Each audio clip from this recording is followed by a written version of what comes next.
Você já pensou em ter uma tia que, no dia em que você compra a sua primeira casa, liga e exige uma chave? O cara acabou de comprar uma casa enorme, com terreno, longe da cidade. Nem se mudou ainda. A tia descobre e já está arrumando as malas. Diz que vai morar lá com ele, que ele pode ficar, desde que não cause problemas. Ele diz não. Ela ignora. Ela diz que vai chegar no dia seguinte de manhã cedo e que é melhor ele ter a chave na mão, e desliga. Aqui é a lei de rede. O que ele fez? Ele não foi atrás de briga. Ele foi atrás de quem manda de verdade.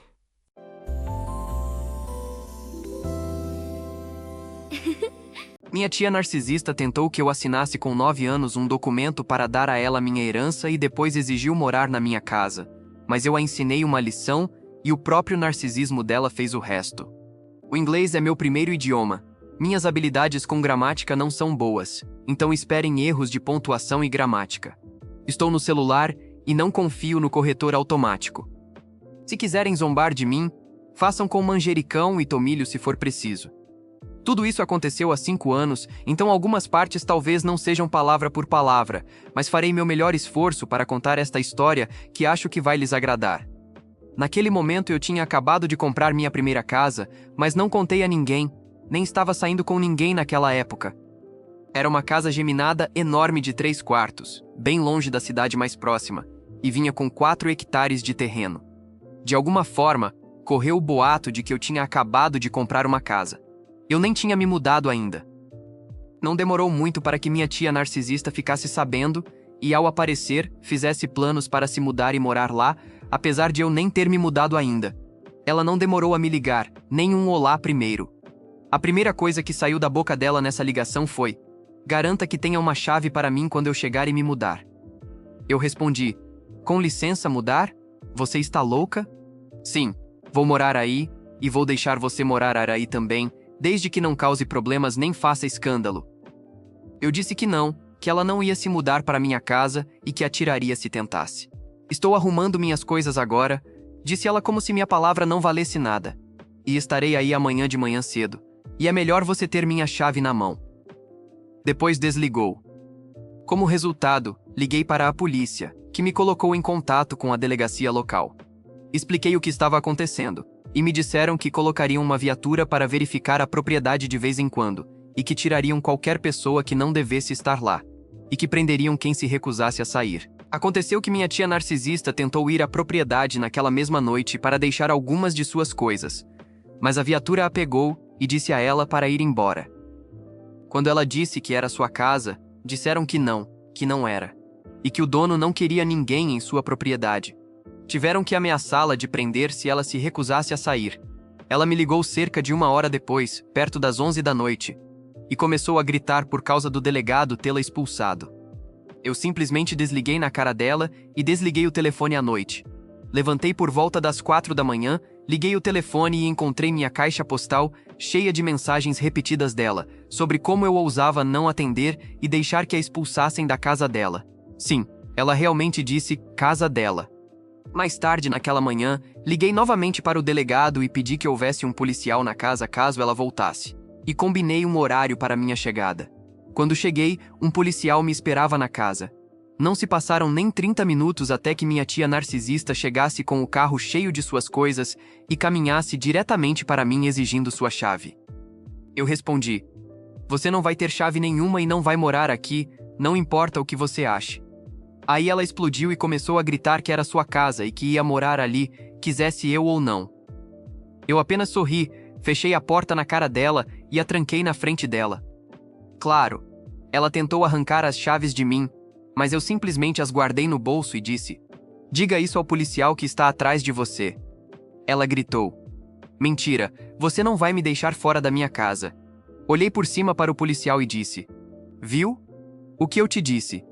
Então se ouviu uma forte clarão de garganta atrás dela, mais um pequeno esclarecimento. Senhora, tem que abandonar a propriedade ou será presa por invasão.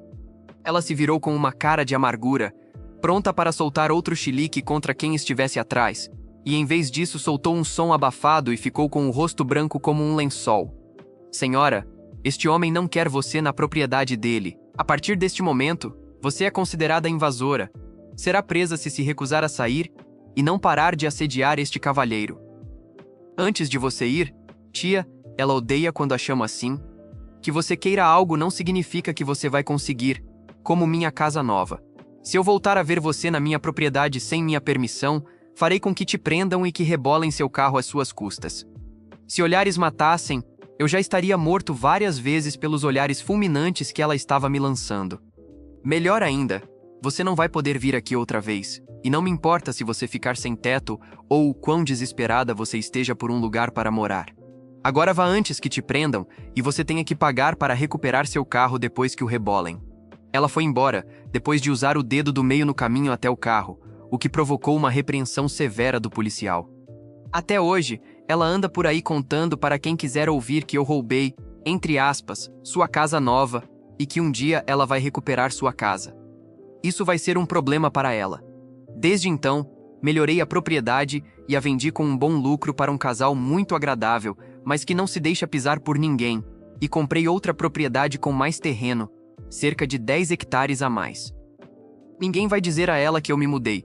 Ela tentou se infiltrar de novo na propriedade cerca de 3 meses depois que a vendi, e os novos donos quase atiraram nela porque ela chegou por volta da meia-noite, acho com a intenção de entrar por uma janela aberta ou algo assim.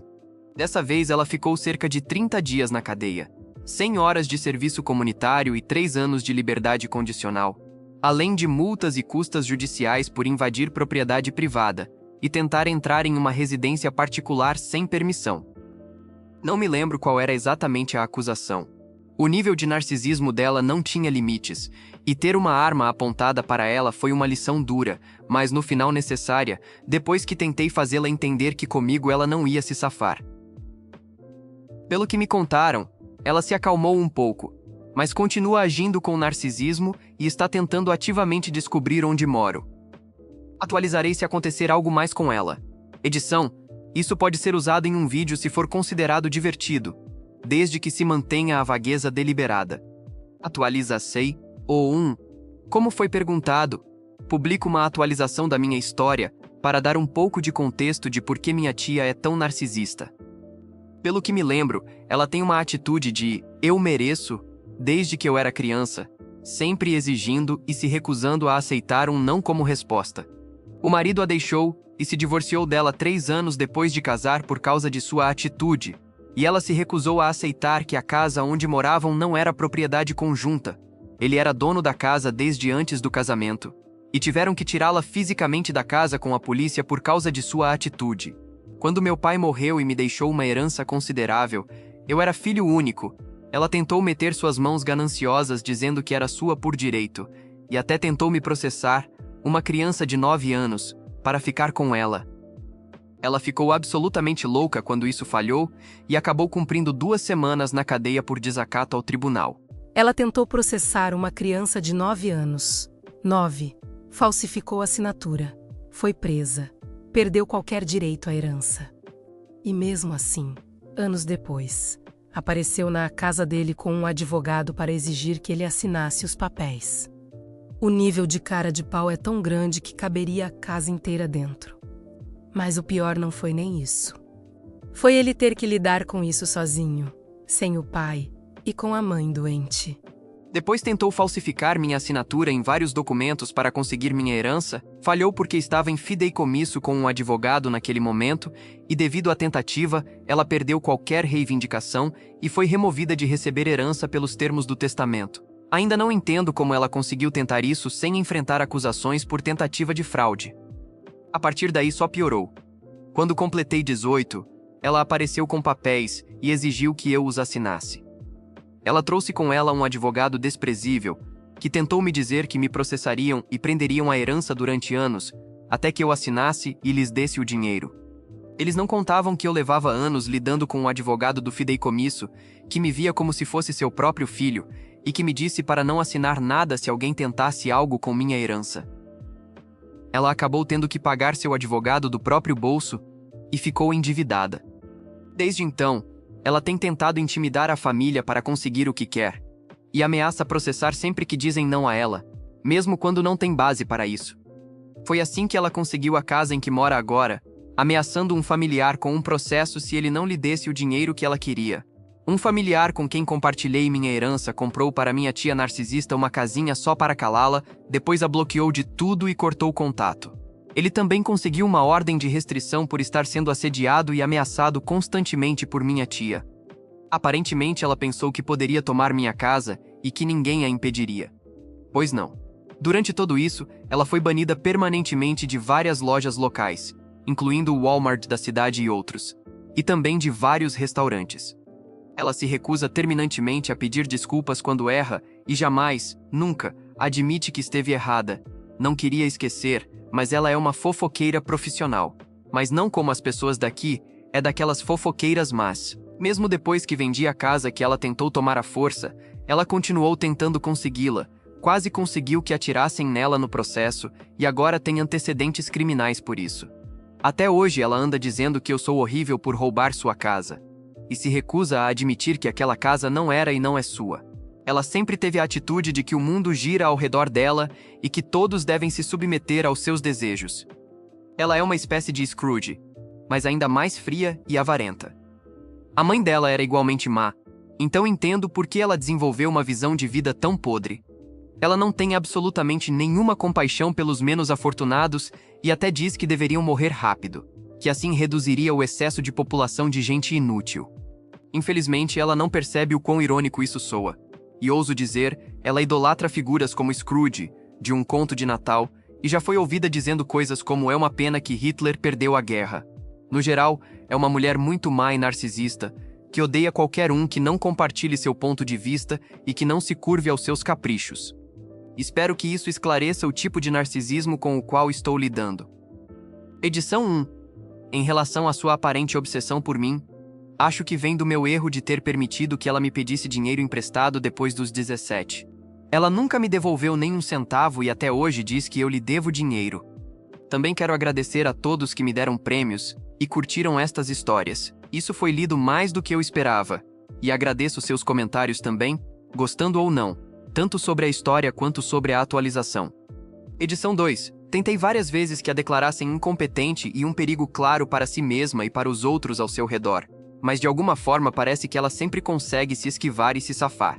Pessoalmente, acho que ela está focada em conseguir o dinheiro que ela acredita que eu ainda tenho. Muito poucas coisas importam para ela além de seu inflado e falso senso de poder. Mais cedo ou mais tarde ela encontrará meu novo endereço? Isso é um fato. E aí as exigências recomeçarão. Mas desta vez estarei preparado e terei pronta uma armadilha legal para ela cair. Uma da qual ela não vai conseguir sair falando nem manipulando ninguém. Atualizasse ao 2. Pediram-me que publicasse histórias sobre minha tia narcisista, então aqui vai uma de suas primeiras loucuras com o responsável por uma piscina pública. Não entrarei em política, nem falarei de assuntos políticos em minhas publicações e respostas mais do que o absolutamente necessário. Em outras palavras, por favor, mantenham a política fora disso. Se vão zombar de mim, usem especiarias apropriadas como tomilho e alho. Isso aconteceu quando eu estava prestes a completar 17 anos, alguns dias antes do meu aniversário. Fui a uma piscina pública local para passar o tempo com meus amigos e, obviamente, continuar minha tentativa de conquistar uma garota da minha idade que me interessava. Infelizmente, caí de cara no fracasso. Ela continua sendo boa amiga. Eu nunca fui superficial nem um pegador, como muitos adolescentes da minha idade perseguindo o sexo oposto. Na verdade, eu era meio nerd, mas não daqueles que se deixam intimidar, e mais do que capaz de me defender, para desgosto e surpresa de alguns valentões que aprenderam isso da pior maneira. Mas me desvio. Eu estava lá acho que, se minha memória não falha, umas 3 ou 4 horas quando houve um alvoroço na piscina. Então alguém começou a gritar: "Saiam do meu caminho, parem de nadar no meu caminho." Olhei, e era minha tia narcisista gritando com umas crianças por estarem se divertindo na piscina, enquanto ela se enfurecia cada vez mais porque não podia ter uma área só para ela. O que a estava enfurecendo é que as crianças e adolescentes ali a estavam ignorando completamente e acidentalmente, entre aspas, a estavam salpicando com água, o que só a deixava mais brava. Para a diversão dos jovens, sua raiva chegou ao ponto máximo e ela começou a gritar e a dizer obscenidades, exigindo que todos saíssem de sua piscina, para que ela pudesse nadar em paz. Como disse em publicações anteriores, o narcisismo dela não tem limites. Seus gritos chamaram rapidamente a atenção de um salva-vidas. E acreditem, não era um salva-vidas qualquer. 130 quilos de músculo sólido, compacto, que fazia a maioria das adolescentes e garotas jovens suspirarem por ele. Era um homem tão gentil quanto se possa imaginar, mas também com uma atitude de não venha com bobagens se você o irritasse. Ele se aproximou e disse com firmeza que ela saísse da piscina, que se acalmasse um pouco antes de tentar nadar de novo, e lembrou a ela, com um tom de "você não está discutindo comigo", que esta era uma piscina pública e que não eram permitidas obscenidades perto de crianças. Minha tia gritou: "Vá se foder. Eu digo o que quiser e que se foda quem não gostar." Então ele se abaixou onde ela estava na borda e simplesmente a levantou para fora da água e a deixou de pé, colocando-se entre ela e a piscina. Disse que o tempo de natação dela tinha terminado e que por favor saísse da área da piscina e fosse embora. A resposta dela foi dar-lhe uma bofetada com toda a força no rosto, começando a gritar sobre agressão, que ia mandar prendê-lo e mais bobagens. Aí apareceu um senhor mais velho e disse a ela para pegar suas coisas e cair fora, que não voltasse. Estava permanentemente expulsa daquela instalação. Ela ficou lá gritando mais coisas sem importância, mas quando disseram que a polícia estava a caminho se ela não saísse imediatamente, e que a tirariam à força da propriedade, ela foi embora relutantemente, claro, gritando sobre sexismo, processos e que ia fechar a piscina, etc. Enquanto isso, eu estava agachado e escondido atrás de umas cadeiras e mesas que a piscina colocava a cada temporada. Eram para as pessoas se recostarem e descansarem enquanto as crianças nadavam, ou para sentar depois de sair da água. Não queria que me associassem a ela. Eu já tinha um ódio desenvolvido há tempo por aquela mulher depois de um confronto anterior que terminou com ela com o nariz sangrando. Eu fui o responsável por aquele nariz sangrando, e continuo orgulhoso disso. Mais tarde, quando cheguei em casa, minha tia narcisista já estava ocupada contando sua versão e espalhando mentiras óbvias. Ninguém acreditou nela, exceto sua mãe, que ainda estava viva. Eu, por minha parte, contei a todos o que realmente aconteceu, confirmando para os outros que o que ela dizia eram mentiras, e isso resultou em que a expulsassem de várias funções familiares no futuro próximo. E praticamente ficasse vetada da maioria. Fiquem atentos para mais histórias da minha tia Scrooge narcisista. Edição. Essa é a natureza dos narcisistas. Chega a um ponto em que nunca podem admitir seus erros, não importam quais sejam os fatos. Também devo mencionar que ela acredita na Terra plana, e é incapaz de permitir que a convençam do contrário, mesmo diante de fatos totalmente reais. Atualiza-se o 3. Antes de começar, quero agradecer a meus seguidores por todas as palavras amáveis, o apoio e os presentes que me deram. Isso realmente me devolve a esperança na humanidade e mostra que há pessoas genuinamente boas no mundo. Muito obrigado. E ainda tenho mais algumas histórias da minha tia narcisista por vir. Espero e rogo que nunca tenham que lidar com um nível de narcisismo e obsessão tão grave assim. Apertem os cintos, preparem a pipoca, fiquem confortáveis, esta vai ser longa. Tudo começou literalmente no dia do meu aniversário e continuou por cerca de 2 meses depois. Naquele momento, a ordem de proteção já havia expirado e não tinha sido renovada, porque tínhamos cortado todo o contato com minha tia narcisista, e tínhamos mantido assim desde que ela tentou apresentar documentos falsificados no tribunal para conseguir minha herança. Ainda me surpreende como ela não foi parar na prisão por isso. Mas tudo bem. Era meu aniversário de 18 anos, e a festa estava no seu auge. Todos se divertindo, adolescentes se divertindo no quintal, adultos relaxando com suas bebidas favoritas, todos aproveitando. Eu tinha acabado de sair para o quintal dos fundos para ver como as coisas estavam, e estava me divertindo brincando de pega-pega com eles, quando de repente houve uma grande comoção dentro de casa. Corri para dentro para ver o que estava acontecendo, e lá estava minha tia com um tipo, advogado desprezível, de terno barato, exigindo me ver e gritando que eu ia assinar os papéis dela e que ninguém a impediria desta vez. Minha mãe, já com a saúde em declínio, estava na cara da minha tia gritando para ela cair fora e não voltar, e que ela não era nem seria bem-vinda ali. Minha tia apenas ficou lá com cara de superioridade, mostrando seu narcisismo para todos. Ela gritou para minha mãe calar a boca e sair da frente. Quando minha mãe não o fez, ela teve a audácia de levantar a mão, e dar um tapa tão forte nela que a jogou no chão. Eu perdi o controle, entrei em modo de ataque e dei um soco na cara dela com toda a minha força, quebrando-lhe o nariz pela segunda vez na vida, e gritei: "Caia fora antes que os policiais cheguem." Minha tia se levantou do chão e, ao ver o olhar assassino que eu tinha, decidiu ir embora. Saiu correndo tão rápido com um advogado desprezível atrás que juro que deixou um vácuo no ar. Mas eu não tinha terminado. Segui-a para fora e gritei que se alguma vez ela tivesse a coragem de voltar, eu a mataria e enterraria seu corpo no jardim do quintal. Além disso, ela teve a audácia de chamar a polícia e tentar que me prendessem por defender minha mãe. Assim, mais uma vez, tivemos que ir ao tribunal e solicitar uma nova ordem de restrição. O juiz viu o formulário uma vez e o assinou sem perguntar, depois de ter tido que lidar com ela várias vezes ao longo dos anos por outras demandas frívolas. Spoiler, ela perdeu todas. Depois nos disseram que, quando minha tia recebeu a ordem, ficou furiosa e fez várias ameaças, o que provocou outra visita da polícia à sua casa. Uns dias depois, recebemos um aviso de que ela estava apresentando uma ação por agressão, roubo de dinheiro, engano e um monte de outros crimes inventados, e exigia a herança completa como compensação por sua dor e sofrimento. O caso foi ao tribunal 2 meses depois. Durante o processo, ela contou histórias totalmente exageradas sobre como estávamos assediando-a, ameaçando sua vida e, no geral, arruinando sua existência. Durante o processo, o juiz perguntou se ela tinha provas do suposto assédio. Ela não tinha. O juiz também nos perguntou se podíamos provar que ela tinha ido à casa e agredido minha mãe.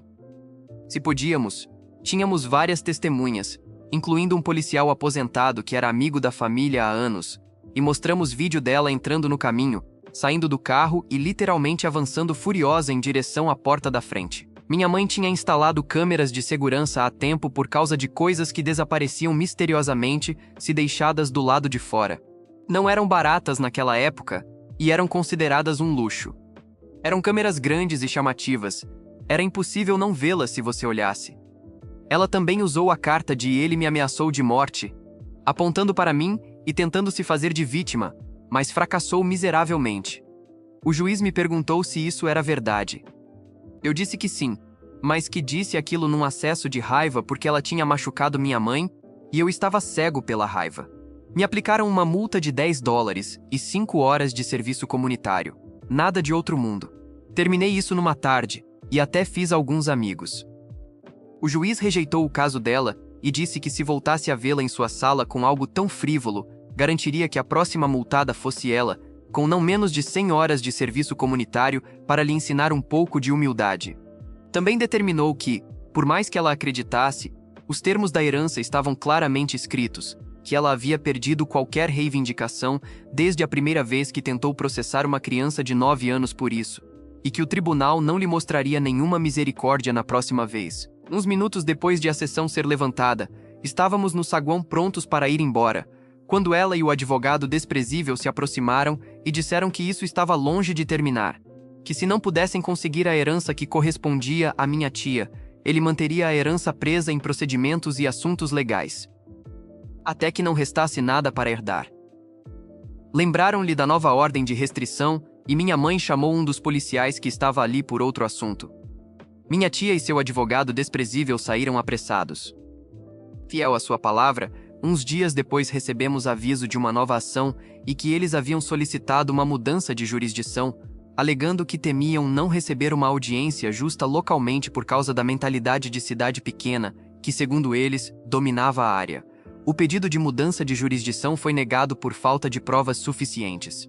Então começaram com táticas de atraso, dizendo que ainda estavam investigando certas coisas, que ainda não estavam completamente preparados, etc. Pensavam que isso nos custaria dinheiro e nos forçaria a ceder a herança a eles para acabar com os problemas. Não funcionou, porque eu ainda não tinha recebido a herança. Nosso advogado esperou que tudo estivesse resolvido antes de entregá-la a mim. Uma jogada brilhante da parte dele.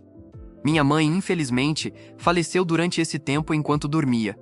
Eles tentaram mais uma vez me fazer assinar alguns dias após o velório e funeral da minha mãe. A única coisa que fiz foi andar até o telefone, agora era meu, começar a discar e dizer: "Olá, polícia, tenho 2 invasores na minha propriedade que têm uma ordem de restrição e se recusam a sair." Eles desapareceram mais rápido do que eu pensava ser possível. No final, foram forçados a retirar a ação, porque era óbvio que não iriam ganhar. E sim, eu fui teimoso o suficiente para deixar assim pelo tempo que fosse necessário até que parassem. Desde então, minha tia tem estado obcecada em meter as mãos na herança, chegando até a dizer que eu era pedófilo, tentando fazer com que a cidade me expulsasse da minha própria casa com essa mentira. Ninguém acreditou nela. Da última vez, ela foi obrigada a comparecer e ameaçaram-na com consequências sérias se não parasse com o assédio e as ameaças. Desde então, o resto da família praticamente a expulsou e a deixou de lado. Mesmo os considerados narcisistas já não querem nada com ela. São da sua mesma classe e não querem você. Isso tem que lhe dizer algo. Ainda assim, ela insiste em fofocar e espalhar rumores sobre mim e dizer que eu roubei sua herança, para quem quiser ouvir.